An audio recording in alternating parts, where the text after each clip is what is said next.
លោកស្រីមុំពុទ្ធិតាដឹកនាំកិច្ចប្រជុំបូកសរុបលទ្ធផលការងារប្រចាំខែកក្កដារបស់លេខាធិការដ្ឋានកខបជោខេត្តបន្ទាយមានជ័យនៅព្រឹកថ្ងៃប្រហោះទី13ខែសីហាឆ្នាំ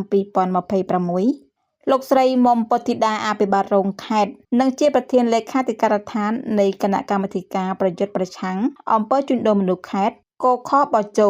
បានចេញជាធិបតីនៅក្នុងកិច្ចប្រជុំបូកសរុបលទ្ធផលការងារប្រចាំខែកក្កដាឆ្នាំ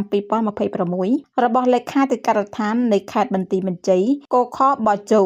ពិធីនេះបានធ្វើឡើងនៅសាលប្រជុំក្រុមប្រឹក្សាខេត្តដោយមានការចូលរួមពីសំណាក់លោកស្រីជាប្រធានអនុប្រធានមន្ត្រីអង្គភាពជុំវិញខេត្តកងកម្លាំងទាំង3ប្រភេទអភិបាលក្រុងស្រុកតំណាងអង្គការដៃគូអភិវឌ្ឍន៍ព្រមទាំងមន្ត្រីពាក់ព័ន្ធនៃលេខាធិការដ្ឋានកខបជោខេត្តកិច្ចប្រជុំនេះបានរៀបចំឡើងនៅក្នុងគោលបំណងពិនិត្យនិងវិតម្លៃលើលទ្ធផលការងារដែលលេខាធិការដ្ឋានអនុវត្តបាននៅក្នុងអំឡុងខែកក្កដាកន្លងមកព្រមទាំងលើកទិសដៅការងារបន្តដើម្បីបង្កើនប្រសិទ្ធភាពនៅក្នុងការបង្ការបង្ក្រាបនិងជួយសង្គ្រោះជនរងគ្រោះដោយអំពើជួញដូរមនុស្សនិងអាជីវកម្មផ្លូវភេទនៅក្នុងភូមិសាស្ត្រខេត្តបន្ទាយមានជ័យក្នុងឱកាសនោះលោកស្រីមុំពុទ្ធិតាបានថ្លែងនូវការកោតសរសើរនិងវិតម្លៃខ្ពស់ចំពោះកិច្ចខិតខំប្រឹងប្រែងរបស់ថ្នាក់ដឹកនាំមន្ត្រីរាជការកងកម្លាំងប្រដាប់អាវុធនិងអាជ្ញាធរដែនដីគ្រប់លំដាប់ថ្នាក់ព្រមទាំងអង្គការដៃគូទាំងអស់ដែលបានសហការគ្នាយ៉ាងជិតស្និទ្ធនាពេលកន្លងមកក្នុងការទប់ស្កាត់និងការប្រយុទ្ធប្រឆាំងអំពើជួញដូរមនុស្សទទួលបានលទ្ធផលល្អប្រសើរបន្ថែមពីនេះលោកស្រីអភិបាលរងខេត្តនិងជាប្រធានលេខាធិការដ្ឋានកខបជោខេត្ត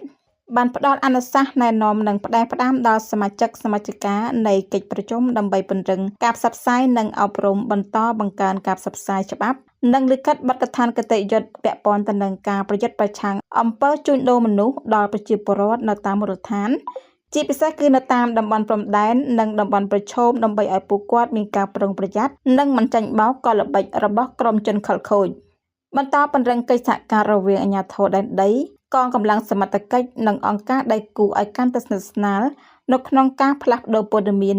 ដើម្បីឆ្លើយតបឲ្យបានទាន់ពេលវេលាចំពោះបទល្មើសជួញដូរមនុស្សនិងការរំលោភបំពានផ្សេងៗលោកស្រីអភិបាលរងខេត្តបានគួរបញ្ជាក់បន្ថែមទៀតថាបង្កើនការត្រួតពិនិត្យនិងបង្ក្រាបសមត្ថកិច្ចពាក់ព័ន្ធត្រូវបន្តយកចិត្តទុកដាក់ត្រួតពិនិត្យតាមដានបង្ក្រាបបទល្មើសឲ្យបានម៉ឺងម៉ាត់និងទាន់ពេលវេលាដោយអនុវត្តតាមគោលការណ៍ច្បាប់យុត្តិធម៌